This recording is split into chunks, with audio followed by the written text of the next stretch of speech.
Hello दोस्तों, मैं अरविंद कुमार आपका गुरुकुल इंस्टीट्यूट सूची में स्वागत करता हूं। दोस्तों, आज हम यूपी त्रिपल एससी पीटी परीक्षा 2021 के लिए ये जीके एंड जीएस का प्रैक्टिस सेट नंबर 5 करने जा रहे हैं। इससे पहले ऑलरेडी 4 प्रैक्टिस हो चुकी हैं, जिन्हें आप लोग जाकर प्ले लिस्ट में देखना ना भूलें। और हम इस वीडियो के नीचे डिस्क्रिप्शन बॉक्स में भी प्ले लिस्ट का लिंक दे देंगे, जहाँ से आप लोग जाकर देख सकते हैं।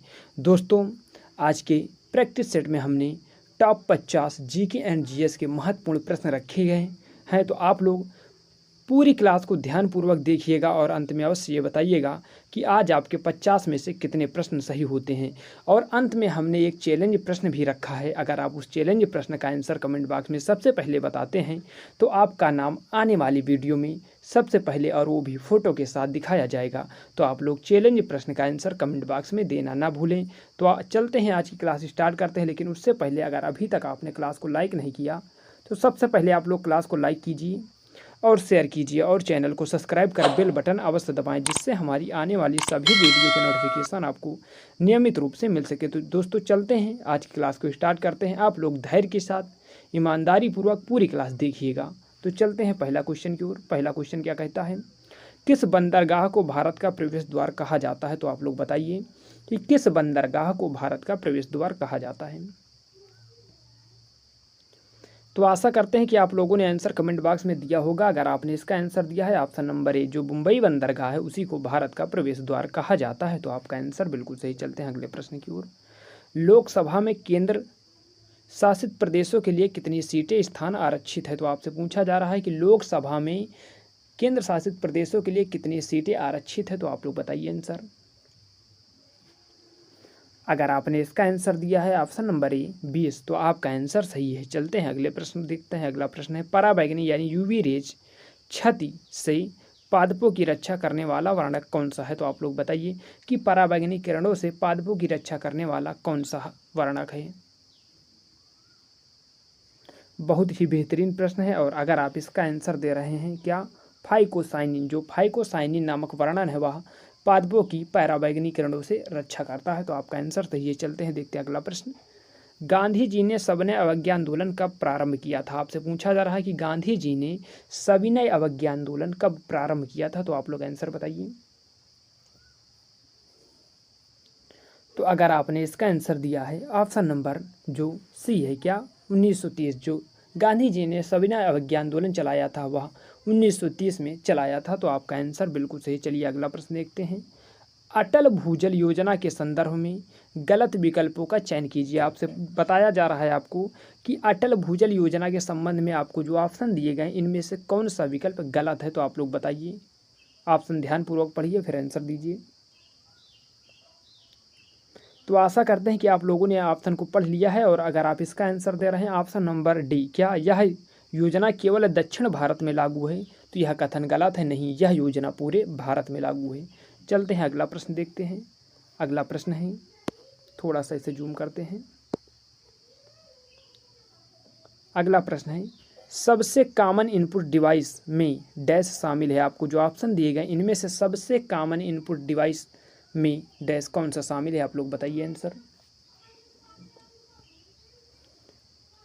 तो अगर आपने इसका आंसर दिया है ऑप्शन नंबर सी, क्या माउस व कीबोर्ड जो हैं वह सबसे कॉमन इनपुट डिवाइस में से शामिल है, तो आपका आंसर सही है। चलते हैं अगला प्रश्न देखते हैं। राष्ट्रीय बालिका दिवस मनाया जाता है, आपसे पूछा जा रहा है कि जो राष्ट्रीय बालिका दिवस है वह कब मनाया जाता है, तो आप लोग आंसर बताएं। तो आशा करते हैं कि आप लोग आंसर दिए होंगे। अगर आपने इसका आंसर दिया है ऑप्शन नंबर ए, क्या 24 जनवरी को राष्ट्रीय बालिका दिवस मनाया जाता है, तो आपका आंसर सही है। चलते हैं अगला प्रश्न देखते हैं। अगला प्रश्न है, जनगणना 2011 के अनुसार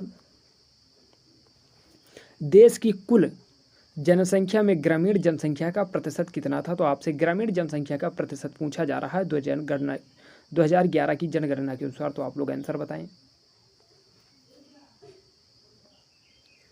तो अगर आपने इसका आंसर दिया है ऑप्शन नंबर सी, क्या 68.8% जो ग्रामीण जनसंख्या थी जनगणना 2011 के समय, तो आपका आंसर बिल्कुल सही। चलिए अगला प्रश्न देखते हैं। अगला प्रश्न है, उत्तर प्रदेश के निम्नलिखित नगरों का भौगोलिक क्षेत्रफल की दृष्टि से सही अवरोही क्रम आपको बताना है कि अवरोही क्रम यानी सबसे बड़े से छोटे की ओर आपको चलना है, तो आप लोग बताइए। तो आशा करते हैं कि आप लोग आंसर दिए होंगे। अगर आपने इसका आंसर दिया है ऑप्शन नंबर डी क्या वाराणसी, फिर गौतम बुद्ध नगर, फिर बागपत और उसके बाद संत कबीर संत रविदास नगर, तो आपका आंसर सही है। चलते हैं अगला प्रश्न देखते हैं। ढोला लोकगीत लोकप्रिय है, आपसे पूछा जा रहा है जो ढोला लोकगीत है वह कहाँ पर लोकप्रिय है, आप लोग आंसर बताएं। इसमें आपको वही प्रश्न रखे गए हैं जो एडचिट आपको यूपी ट्रिपल एस पीटी के परीक्षा में देखने को मिल सकते हैं। इसमें हमने सभी विषयों को समाहित किया है और सभी विषयों से हमने प्रश्न को कलेक्ट किया है, तो आप लोग ध्यानपूर्वक देखते चलिएगा। बहुत ही बेहतरीन ये प्रैक्टिस सेट है, आप लोग पूरा कीजिएगा, फिर बाद में बताइएगा कि आज 50 में से कितने प्रश्न सही हुए हैं। तो आप लोग बताइए कि जो ढोला लोकगीत है वह लोकप्रिय है कहाँ पर है, आप लोग आंसर बताएं।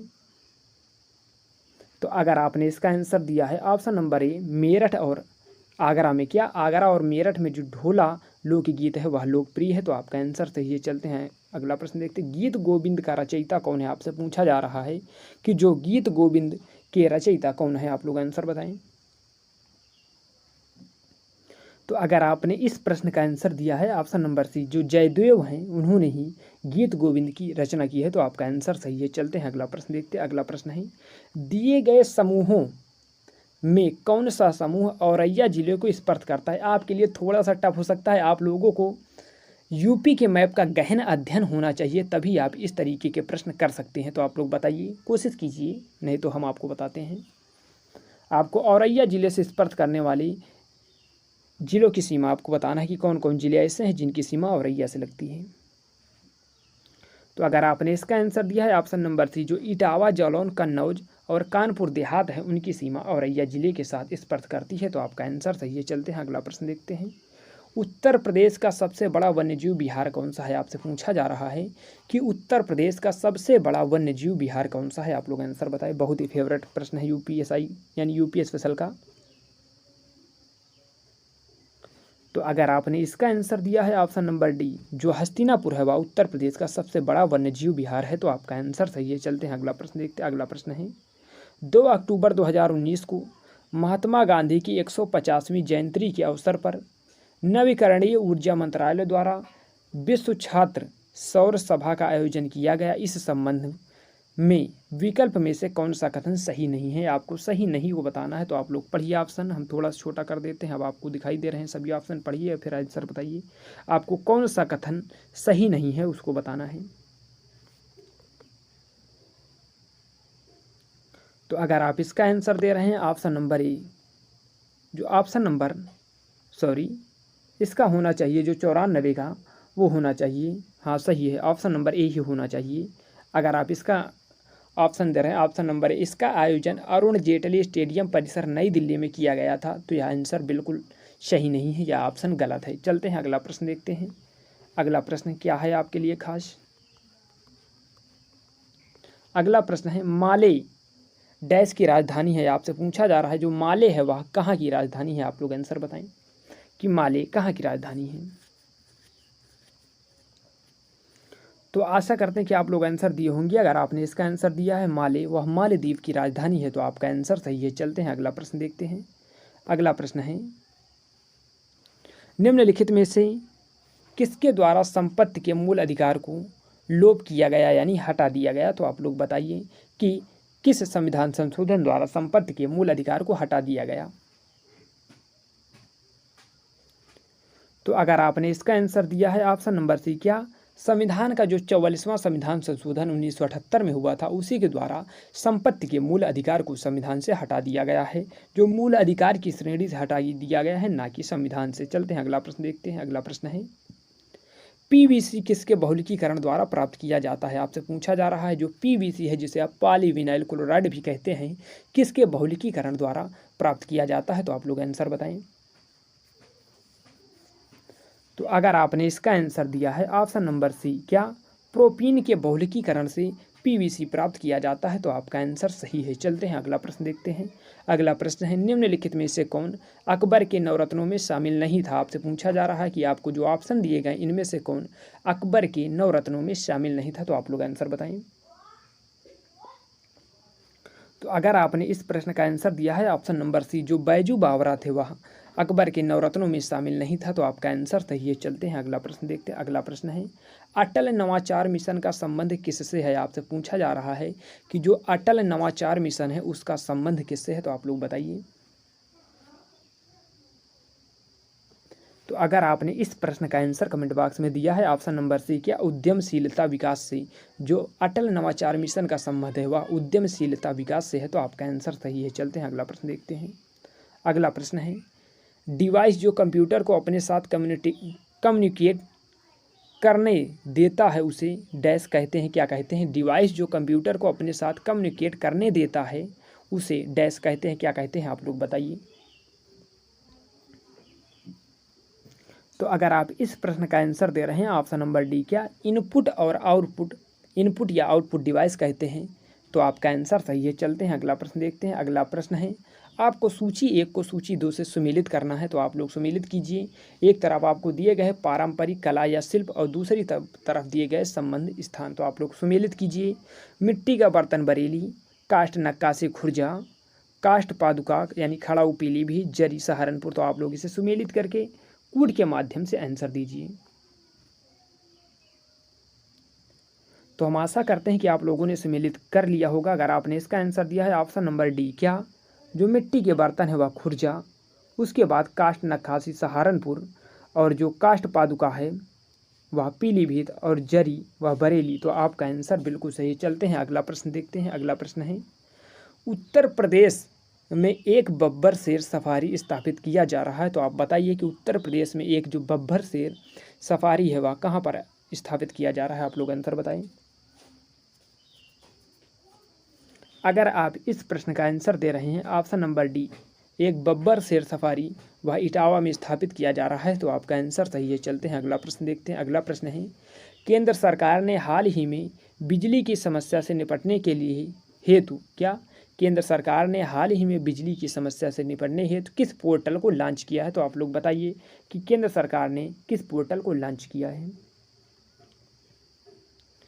तो अगर आप इस प्रश्न का आंसर दे रहे हैं ऑप्शन नंबर ए, क्या प्रकाश पोर्टल को हाल ही में केंद्र सरकार द्वारा लॉन्च किया गया है, तो आपका आंसर सही है। चलते हैं अगला प्रश्न देखते हैं। अगला प्रश्न है, इंडियन ब्यूरो ऑफ माइंस का मुख्यालय अवस्थित है। आपसे पूछा जा रहा है कि इंडियन ब्यूरो ऑफ माइंस का मुख्यालय कहाँ पर स्थित है? आप लोग आंसर बताइए।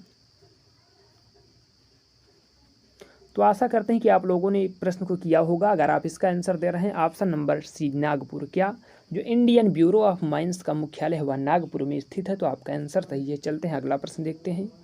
भारत का प्रधानमंत्री बनने के लिए न्यूनतम कितनी आयु होनी चाहिए? आपसे पूछा जा रहा है कि प्रधानमंत्री बनने के लिए न्यूनतम कितनी आयु होनी चाहिए। तो अगर आप इस प्रश्न का आंसर दे रहे हो ऑप्शन नंबर बी, क्या 25 वर्ष, तो आपका आंसर सही है। चलते हैं अगले प्रश्न को देखते हैं। वैदिक सभा और समित को किस देवता की 2 पुत्रियां कहा गया है? आप लोग बताइए कि वैदिक सभा और समित को किस देवता की 2 पुत्रियां कहा गया है? आप लोग बताइए। बहुत ही बेहतरीन प्रश्न है इतिहास का ये। तो आशा करते हैं कि आप लोग इसका आंसर दिए होंगे। अगर आपने इसका आंसर दिया है ऑप्शन नंबर सी, क्या प्रजापति की 2 पुत्रियां कहा गया है, तो आपका आंसर बिल्कुल सही। चलते हैं अगला प्रश्न देखते हैं। अगला प्रश्न है, आरबीआई की स्थापना कब हुई थी? आपसे पूछा जा रहा है जो आरबीआई है यानी रिजर्व बैंक ऑफ इंडिया की स्थापना कब हुई थी? आप लोग बताइए। तो अगर आप इस प्रश्न का आंसर दे रहे हो ऑप्शन नंबर बी, 1935 ईस्वी, तो आपका आंसर सही है। चलते हैं अगला प्रश्न देखते हैं। अगला प्रश्न है, मॉडेम टेलीफोन लाइन और डैश के बीच जुड़ा हुआ होता है, तो आप बताइए कि जो मॉडेम है वह टेलीफोन लाइन और किसके बीच में जुड़ा होता है? तो अगर आप इस प्रश्न का आंसर दे रहे हो ऑप्शन नंबर बी, क्या मॉडेम टेलीफोन लाइन और कंप्यूटर के साथ जुड़ा होता है, तो आपका आंसर सही है। चलते हैं अगला प्रश्न देखते हैं। उत्तर प्रदेश में वन महोत्सव सप्ताह मनाया जाता है, तो आप लोग बताइए कि उत्तर प्रदेश में वन महोत्सव सप्ताह कब से कब तक मनाया जाता है?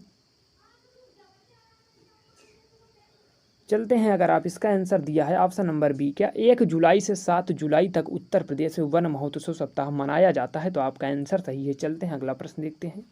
अगला प्रश्न है, मुंबई के किस ओपनर ने 50 ओवर के क्रिकेट यानी विजय हजारे ट्रॉफी में दोहरे शतक जड़ने वाले इतिहास के सबसे कम उम्र के क्रिकेटर बने?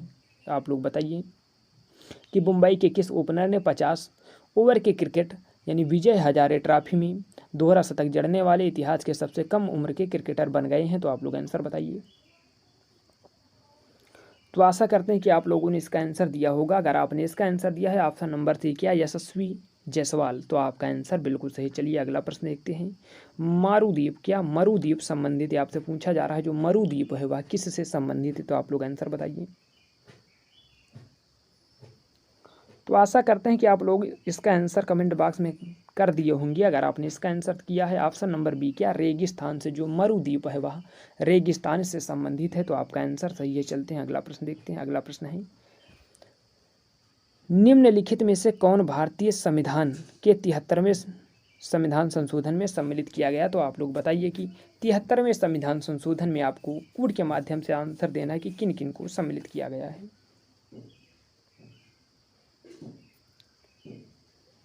तो अगर आपने इसका आंसर दिया है ऑप्शन नंबर बी क्या जिला पंचायत, क्षेत्र पंचायत और ग्राम पंचायत को या 73वें संविधान संशोधन अधिनियम से जो 1992 में हुआ था के द्वारा सम्मिलित किया गया है, तो आपका आंसर सही है। चलते हैं अगला प्रश्न देखते हैं। अगला प्रश्न है अलीगढ़ आंदोलन किसने चलाया था? आपसे पूछा जा रहा है कि अलीगढ़ आंदोलन किसने चलाया था? तो आप लोग बताइए कि अलीगढ़ आंदोलन किसने चलाया था।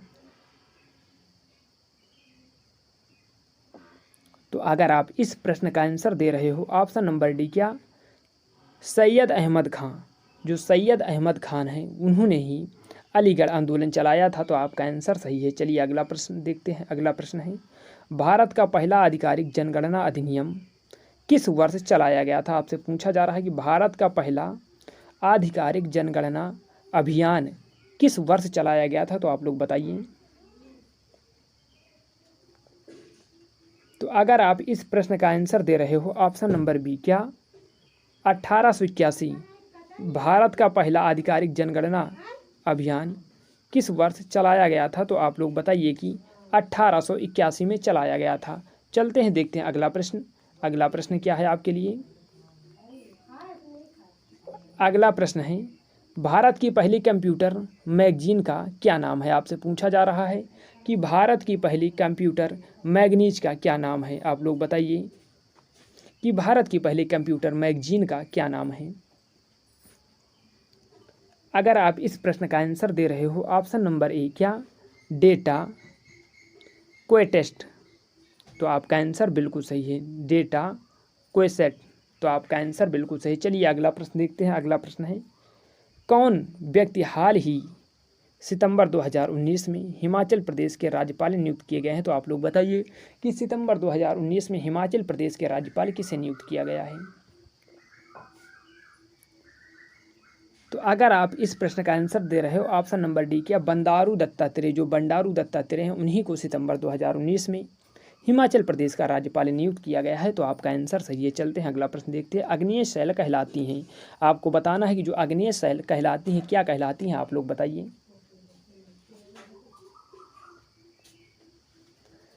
तो अगर आप इस प्रश्न का आंसर दे रहे हो जो ऑप्शन नंबर बी क्या मौलिक शैल, जो आग्नेय शैल कहलाती हैं वह मौलिक शैल कहलाती हैं, तो आपका आंसर सही है। चलते हैं देखते हैं अगला प्रश्न। वह प्रधानमंत्री कौन थे? आपसे पूछा जा रहा है कि वह प्रधानमंत्री कौन थे जिन्होंने संसद सत्र में उपस्थित हुए बिना ही त्यागपत्र दे दिया था? तो आप लोग आंसर बताइए। अगर आप इस प्रश्न का आंसर दे रहे हो ऑप्शन नंबर बी क्या चरण सिंह, चरण सिंह ऐसे प्रधानमंत्री थे जो संसद सत्र में उपस्थित हुए बिना ही त्यागपत्र दे दिया था, तो आपका आंसर सही है। चलते हैं देखते हैं अगला प्रश्न। अगला प्रश्न है किस गोलमेज सम्मेलन में कांग्रेस के एकमात्र प्रतिनिधि के रूप में गांधी जी ने भाग लिया था? तो आप लोग बताइए कि किस गोलमेज सम्मेलन में कांग्रेस के एकमात्र प्रतिनिधि के रूप में गांधी जी ने भाग लिया था? आप लोग अपना आंसर बताएं। बहुत बेहतरीन प्रश्न है ये। तो अगर आप इस प्रश्न का आंसर दे रहे हो ऑप्शन नंबर बी क्या द्वितीय गोलमेज सम्मेलन जो 1931 में हुआ था उसी में गांधी जी ने कांग्रेस के एकमात्र प्रतिनिधि के रूप में भाग लिया था, तो आपका आंसर सही है। चलते हैं अगला प्रश्न देखते हैं। ब्रिटेन की मुद्रा का नाम है, आपसे पूछा जा रहा है कि जो ब्रिटेन में मुद्रा चलती है उसका नाम क्या है? आप लोग बताइए। अगर आप इस प्रश्न का आंसर दे रहे हो ऑप्शन नंबर बी क्या पाउंड, जो ब्रिटेन की मुद्रा है उसका नाम पाउंड है, तो आपका आंसर बिल्कुल सही है। चलिए अगला प्रश्न देखते हैं। इनमें से कौन एक एक्सेसरीज नहीं है, आपसे पूछा जा रहा है इनमें से कौन एक एक्सेसरीज नहीं है, आप लोग बताइए। तो अगर आप इस प्रश्न का आंसर दे रहे हो ऑप्शन नंबर डी, जो MS ऑफिस वह एक एक्सेसरीज नहीं है, तो आपका आंसर सही है। चलते हैं अगला प्रश्न देखते हैं। हाल ही में कौन ब्रिटेन में भारतीय मूल की पहली गृह मंत्री बनी है, आपसे पूछा जा रहा है कि हाल ही में ब्रिटेन में भारतीय मूल की पहली गृह मंत्री बनी है, तो आप लोग बताइए कि कौन बनी है। अगर आप इस प्रश्न का आंसर दे रहे हो ऑप्शन नंबर बी क्या प्रीति पटेल हाल ही में भारतीय मूल की हैं जो ब्रिटेन में गृह मंत्री बनी है, तो आपका आंसर सही है। चलिए अगला प्रश्न देखते हैं। वायुमंडल में अधिकतम मात्रा में मिलने वाली गैस है, आपसे पूछा जा रहा है कि वायुमंडल में अधिकतम मात्रा में मिलने वाली गैस कौन सी है, आप लोग बताइए। अगर आप इस प्रश्न का आंसर दे रहे हो ऑप्शन नंबर बी नाइट्रोजन, तो आपका आंसर बिल्कुल सही। चलिए अगला प्रश्न देखते हैं। अगला प्रश्न है राज्यपाल को अध्यादेश जारी करने की शक्ति प्राप्त है, आपसे पूछा जा रहा है जो राज्यपाल है वह किस अनुच्छेद के अंतर्गत अध्यादेश जारी कर सकता है, आप लोग आंसर बताएं। अगर आप इस प्रश्न का आंसर दे रहे हो ऑप्शन नंबर ए क्या अनुच्छेद 213, तो आपका आंसर बिल्कुल सही। चलिए अगला प्रश्न देखते हैं।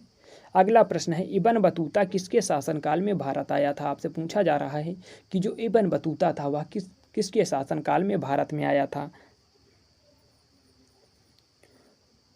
तो आशा करते हैं कि आप लोग आंसर दिए होंगे। अगर आपने इसका आंसर दिया है ऑप्शन नंबर सी मोहम्मद बिन तुगलक के काल में इब्न बतूता आया था, तो आपका आंसर बिल्कुल सही। चलिए अगला प्रश्न देखते हैं। अगला प्रश्न है किस भारतीय खिलाड़ी ने हाल ही में विश्व युवा तीरंदाजी चैंपियनशिप का खिताब जीता है, तो आप लोग अपना आंसर बताइए कि किस भारतीय खिलाड़ी ने हाल ही में विश्व युवा तीरंदाजी चैंपियनशिप का खिताब जीता है, आप लोग आंसर बताइए। बहुत ही बेहतरीन प्रश्न है।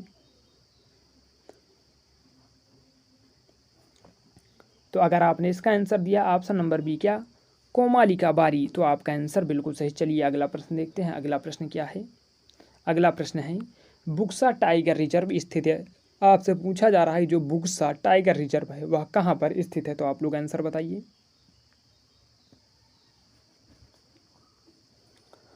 तो अगर आपने इसका आंसर दिया है ऑप्शन नंबर ए जो बुक्सा टाइगर रिजर्व है वह पश्चिम बंगाल में है, तो आपका आंसर सही है। चलते हैं अगला प्रश्न देखते हैं।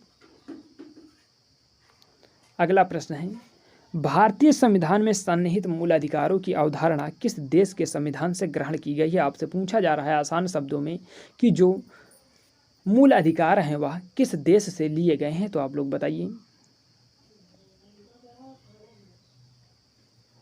अगर आप इस प्रश्न का आंसर दे रहे हो ऑप्शन नंबर सी क्या संयुक्त राज्य अमेरिका, तो आपका आंसर बिल्कुल सही है। चलिए अगला प्रश्न देखते हैं। अगला प्रश्न है चंपारण जनपद में तिनकठिया प्रथा का तात्पर्य था, आप लोगों से पूछा जा रहा है कि चंपारण जनपद में तिनकठिया प्रथा का तात्पर्य था क्या था, तो आप लोग आंसर बताइए इसका।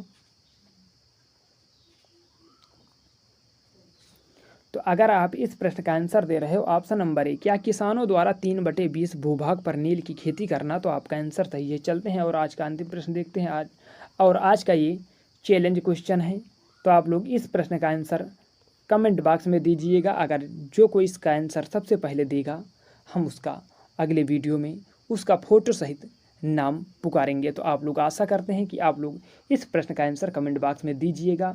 तो दोस्तों आज की क्लास कैसी लगी कमेंट बॉक्स में लिखकर बताना ना भूलें। अगर क्लास अच्छी लगी हो तो क्लास को अगर अभी तक आपने लाइक नहीं किया तो सबसे पहले आप लोग क्लास को लाइक कीजिए और शेयर कीजिए और चैनल को सब्सक्राइब कर बेल बटन अवश्य दबाएं, जिससे हमारी आने वाली सभी वीडियो का नोटिफिकेशन आपको नियमित रूप से मिल सके। और जी हाँ दोस्तों, अगर आपको इस क्लास का PDF चाहिए तो आपको गुरुकुल इंस्टीट्यूट सूची टेलीग्राम चैनल ज्वाइन करना होगा, जहाँ पर हम डेली बेसिस पर क्लासों की PDF प्रोवाइड कराते हैं। तो धन्यवाद, मिलते हैं नेक्स्ट क्लास में।